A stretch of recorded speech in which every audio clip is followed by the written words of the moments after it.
Hai Voices, nah bagi kalian yang udah ngalamin selama 3 bulan kemarin sedang di masa-masa terberat, mungkin banyak dari kalian yang menjadi korban selama lockdown itu, menjadi korban PHK, menjadi korban pemutusan kontrak kerja secara sepihak gitu, ataupun pemutusan kontrak kalian secara mendadak gitu ya. Nah, bagi kalian yang nggak punya kayak simpanan gitu selama masa-masa kayak gini terulang lagi gitu, kalian harus belajar dari kesalahan kalian selama pandemi kemarin. Nah, kalian harus tahu, hindari 5 kesalahan finansial besar saat terjadi kepanikan massal. Yang pertama, nggak punya dana darurat. Jadi apa sih itu dana darurat? Dana darurat itu bisa macam-macam ya, bisa kayak uang tabungan, bisa kayak emas, bisa kayak saham ya emang bisa teman-teman jual, bisa punya kayak investasi properti gitu, sesuatu yang emang punya nilainya ketika dijual gitu. Nah, jadi sebaiknya kalau teman-teman bekerja nih, tips yang terbaik nih bagi para pekerja adalah menyimpan uang setidaknya 6 kali pengeluaran bulanan gitu. Jadi coba sebisa mungkin tekan pengeluaran seminim mungkin ya, pengeluaran bulanan. Belajar dari pandemi kemarin teman-teman, kalau gue saranin teman-teman harus punya tabungan jangka panjang ya, kira-kira pengeluaran bulanan selama 3 tahun gitu. Karena kan kita nggak pernah tahu ketika terjadi krisis gitu, harga-harga barang bisa naik secara mendadak dan harga itu gila banget.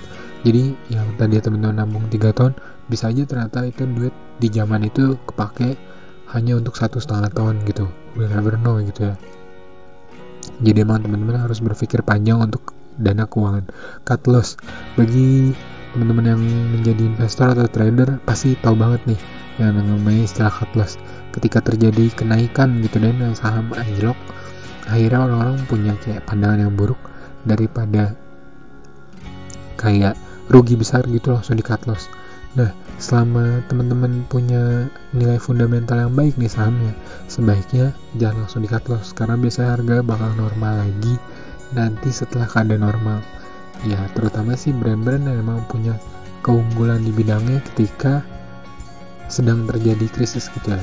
Ambil contoh lah kayak Unilever gitu ya, yang memang menjual produk-produk kesehatan dan kebersihan. Dan berikutnya adalah melakukan investasi. Jangan menaruh banyak telur di satu keranjang, karena ketika keranjang itu jatuh, telurmu semua bakal pecah. Kayak investasi. Jadi ketika teman-teman investasi cuma di satu instrumen gitu, biasanya ketika gagal, nah udah, gagalnya bisa besar banget. Tapi kalau teman-teman kayak naruhnya satu-satu telur gitu di banyak instrumen, nah ketika ada masalah gitu, telurnya pecah lebih minim. Jadi istilahnya kayak resiko teman-teman rugi lebih minim. Yang berikutnya adalah ikut-ikutan panik buying dan menimbun bahan pokok. Sedangkan tindakan ini bisa kayak merugikan kita dalam keuangan, karena belum juga kayak kita terlalu butuh gitu.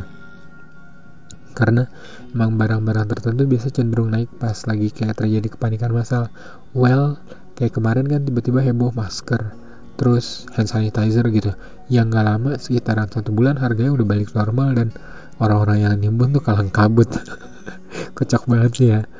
Gue sih ketawa sih ya, bukan nyumpahin, bukan ngedoain, tapi ya kalian yang ngambil untung saat kondisi kayak gini tuh keterlaluan banget ya asli. Nah, yang berikutnya terakhir adalah malu bertanya sesat di WC. Bahkan orang-orang selalu bilang malu bertanya sesat di jalan. Nah, ini tuh penting banget, karena ketika kita bingung keputusan apa yang harus kita ambil, lebih baik kita konsultasi ke ahlinya. Karena dengan kita tahu konsultasi ke ahlinya itu, kita bisa mendapatkan kayak mind enlightening gitu, pikiran yang tercerahkan. Waduh, lebih banget ya. Karena emang dengan membuka pola pikiran seperti itu, kita emang bisa lebih tenang gitu menghadapi keadaan yang sekarang sedang terjadi. Oke, sekian dulu ya guys. Semoga kalian kuat menghadapi apapun yang sedang terjadi ini. Selamat kembali ke kehidupan sekarang, back to normal. Sekarang ngomongin sih new normal ya. Selalu ingat juga kesehatan, selalu ingat cuci tangan, dan selalu jaga